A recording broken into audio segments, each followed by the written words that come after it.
नमस्कार साथियों, राधे राधे, भारत माता की जय, जय हिंद। आपका हार्दिक स्वागत है सिविल पांडा के ऑनलाइन प्लेटफॉर्म पर। साथियों, हम लोगों का पुरुषार्थ चल रहा है। पुरुषार्थ में ही हमने जो पिछली हमारी क्लासेस हुई थी, उन क्लासेस में हमने दूसरी चीजें देख ली थी। मतलब जो स्टार्टिंग होती है हमारे पुरुषार्थ की, धर्म को हमने पढ़ लिया था। अब धर्म के बाद में हमें अर्थ की बात करनी है। अर्थ अर्थ यानी अर्थ क्या होता है इसको। अर्थ यानी मैंने आपको दो अर्थ बताए थे उस दिन भी कि भाई एक अर्थ अलग होता है, एक अर्थ अलग होता है। तो ये जो अर्थ है इसका मतलब है कैपिटल। कैपिटल यानी ये कहते हैं to collect to collect capital और मनी। टू कलेक्ट कैपिटल और मनी यानी पुरुषार्थ का मतलब क्या हो जाता है कि भाई जब कभी भी जो कोई भी पर्सनालिटी है, वो पर्सनालिटी यानी कोई भी पर्सनालिटी है, वो पर्सनालिटी जब अपनी जो गृहस्थी होती है उसे बला बसा लेता है, यानी जब वो मैरिजेस कर लेता है, उसके बाद उसे physical physical and socially socially and अपनी फैमिली को चलाने के लिए, टू रन आर फैमिली, उसे किसकी नेसेसिटी लगती है, उसे किसकी नीड लगती है? तो याद रखिएगा, उसकी नेसेसिटी और नीड हो जाती है कैपिटल। वो कैपिटल के माध्यम से ही क्या करने लगता है? वो कैपिटल के माध्यम से ही चीजों को अर्न करने लगता है। यानी अगर हम बोलें कि धन जीवन चलाने के लिए, या कैपिटल जो है वो जीवन चलाने का एक इंस्ट्रूमेंट बन जाता है, और उसी इंस्ट्रूमेंट के जरिए हमारी लाइफ हम सस्टेन कर सकते हैं, अच्छे से प्रॉपरली रन कर सकते हैं। यानी पुरुषार्थ में ये माना गया है कि भाई जो हम कैपिटल है, वो कैपिटल सही तरीके से हमें अर्न करने चाहिए, रोंग पाथ का हमें सहारा नहीं लेना चाहिए। ये चीज कौन कहता है? पुरुषार्थ में है। जैसे वीजी गोखले ने अपनी एक बुक लिखी है। कौन है वीजी गोखले? वीजी गोखले वीजी वीजी गोखले वीजी गोखले ने अपनी एक बुक लिखी हुई है, जिस बुक का नाम है Indian thoughts the age. Indian through the age Indian through the age, sorry माफ कीजिएगा, थॉट्स बोल दिया मैंने। Indian through the ages. इसमें ये लिखते हैं कि भाई जो कैपिटल है, कैपिटल सारी की सारी जो गुड्स हैं उनको खरीदने में कैपेबल होती है। जो कैपिटल है, कैपिटल के माध्यम से ही हर एक पर्सनालिटी जो हमारी सोसाइटी में रहती है, हर एक पर्सनालिटी जो सोसाइटी में रहती है, वो क्या कर सकती है? Every every basic every basic needs को वो ले सकती है। यानी हर एक ऐसी चीज जो उसको आवश्यक है, वो सारी की सारी, यानी वो नीडी है जिस भी चीज का, उसको सिर्फ कैपिटल के माध्यम से ही वो अर्न कर सकता है। और दूसरी चीज ये है कि भाई टू रन फैमिली के सोशल वेलफेयर, यानी सोशली, और या हम बोलें सीधे कि जो फैमिली है, फैमिली को अच्छे से चलाने के लिए उसे कैपिटल की नीड तो है ही, साथ में उसका एक ड्यूटी बन जाती है कि वो अचीव करे किसको? कैपिटल को। लेकिन राइट पाथ से वो इन चीजों को अचीव करे। तो ये हमारा क्या हो जाता है? ये हमारा हो जाता है अर्थ। ये आप समझ गए होंगे। अब दूसरा आता है काम। काम नेक्स्ट क्या है? थर्ड नंबर का आता है काम। काम क्या होता है?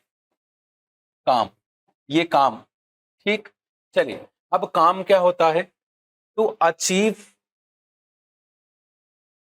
फिजिकल नेसेसिटीज, यानी फिजिकल नेसेसिटीज को इसमें अचीव किया जाता है। यानी जो हमारी सेंसेस हैं, यानी एक चीज लिख देते हैं, फिजिकल फिजिकल नीड्स को अचीव करना है। फिजिकल नीड्स जो है उनको अचीव करना। फिजिकल नीड्स का मतलब क्या हो जाता है? सेक्स। जो सेक्स है उसको अचीव करना, यानी जो एक पर्सनालिटी को फिजिकली और मेंटली और इमोशनली जो खुश हैप्पीनेस दे सके। यानी एक ऐसी चीज है सेक्स जो हर एक पर्सनालिटी को क्या कर सकती है भाई, पर्सनालिटी को क्या कर सकती है, फिजिकली, इमोशनली एंड इंटेलेक्चुअली भी यहां पे हम बोल सकते हैं, फिजिकली भी बोल सकते हैं और मेंटली भी बोल सकते हैं। मेंटली यानी किसी भी पर्सनालिटी को सोशली, इमोशनली और मेंटली क्या दे सकती है, हैप्पीनेस दे सकती है। क्या देती है, हैप्पीनेस, हैप्पीनेस प्रोवाइड करती है। वही चीज क्या है भाई, वही कामा हो जाते हैं। यानी पुरुषार्थ जो ये वाला, इस पुरुषार्थ का धार्मिक जो महत्व, रिलीजियस जो कंसिडरेशन है वो ये है कि व्यक्ति अपनी सारी की सारी जो इच्छाएं होती हैं, सेल्फ बिलीव्स होते हैं उनको, या सेल्फ बिलीव्स, या हम ये बोलें कि भाई जो हमारी इच्छाएं हैं उनको सबको परिपक्व करता है, यानी बहुत अच्छे से उनको फॉलो करता है। और फॉलो करते हुए वो किसको भाई, फिजिकली, इमोशनली और मेंटली चीजों में हैप्पीनेस ढूंढने का प्रयास कर लेता है। किसमें, काम में ये चीज ध्यान रखिएगा। काम के बाद जो लास्ट होता है हमारा, मोक्ष होता है। कौन सा होता है साथियों, मोक्ष। मोक्ष, मोक्ष। Did you know what is मोक्ष? आप सभी को पता है मोक्ष क्या होता है? मोक्ष का मतलब होता है टू गेट इनलाइटमेंट। इनलाइटमेंट जब हो जाए किसी भी पर्सनालिटी का, तो वो क्या हो जाता है, मोक्ष पे चलने लगता है। यानी इसी चीज को अगर हम बोलें, बौद्ध धर्म में इसे निर्वाण कहा है। बौद्ध जो धर्म है, बौद्ध धर्म में क्या कहा है इसको, निर्वाण, निर्वाण, निर्वाण कहा है। वहीं जैनिज्म में क्या कहा है, जैनिज्म में क्या कह देते हैं भाई, बौद्ध धर्म में हमने देखा जिसको निर्वाण कहा जाता है वही मोक्ष है, और इसको हम जैन धर्म में कैवल्य कहते हैं।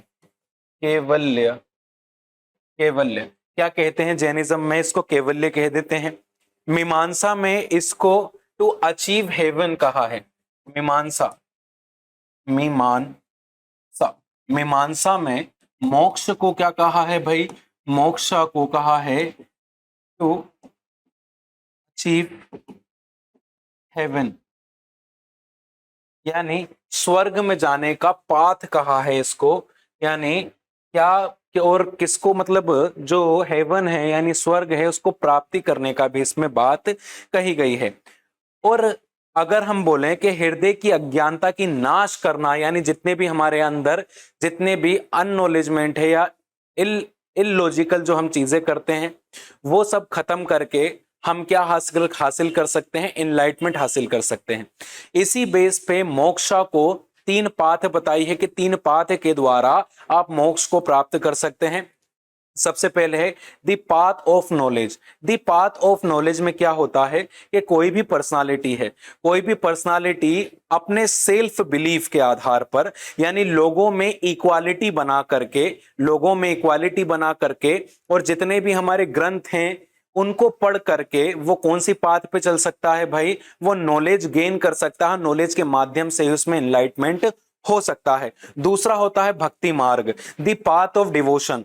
द पाथ ऑफ डिवोशन यानी भक्ति मार्ग पर चलना, इसका मतलब ये होता है कि भाई केवल हमें डिवोशन करना है यानी भक्ति करनी है। और किसकी भक्ति, ईश्वर, यानी अहम ब्रह्मास्मि जो शंकराचार्य कहते हैं कि भाई केवल और केवल एक ही व्यक्ति यानी सोल ही सब कुछ है। तो उसी सोल यानी ईश्वर की प्राप्ति के लिए, उस गॉड की प्राप्ति के लिए हमें मदर, फादर, हमारा फ्रेंड या हमारा कोई भी हो, रिलेटिव्स हो, वो सभी एक ही पर्सनालिटी को मानना होगा। और उसी पर्सनालिटी के माध्यम से ही हम कहां पहुंच सकते हैं, हमें एनलाइटमेंट हो सकता है। जो लास्ट होता है वो होता है the path of action. The path of action का मतलब है कि भाई हमें सही से काम करना है। सभी सही से काम करने का मतलब है कि भाई हमें एक धर्म को अपनाना है, यानी स्वधर्म की बात की है, सेल्फ रिलीजन की इसमें बात की है कि जब कभी भी जो पर्सनालिटी है वो सेल्फ रिलीजन में कार्य करने लगती है यानी पालन करने लगती है, तो व्यक्ति भी जब अपने जो एक्शंस हैं उनको अगर सही तरीके से करने लगे, यानी अगर आपको कैपिटल अर्न करनी हो तो करप्शन नहीं करना, डायरेक्टली आप जहां से मिल रहा है उसको वहीं से लेना है। तो ये सारे के सारे काम उसके माध्यम से भी हमें क्या प्राप्ति हो सकती है, हमें मोक्ष की प्राप्ति हो सकती है। साथियों, हमारा पुरुषार्थ यहाँ पे कंप्लीट होता है। आज के लिए आज्ञा दीजिए। बहुत बहुत नमस्कार, धन्यवाद, राम राम, भारत माता की जय, जय महाकाल।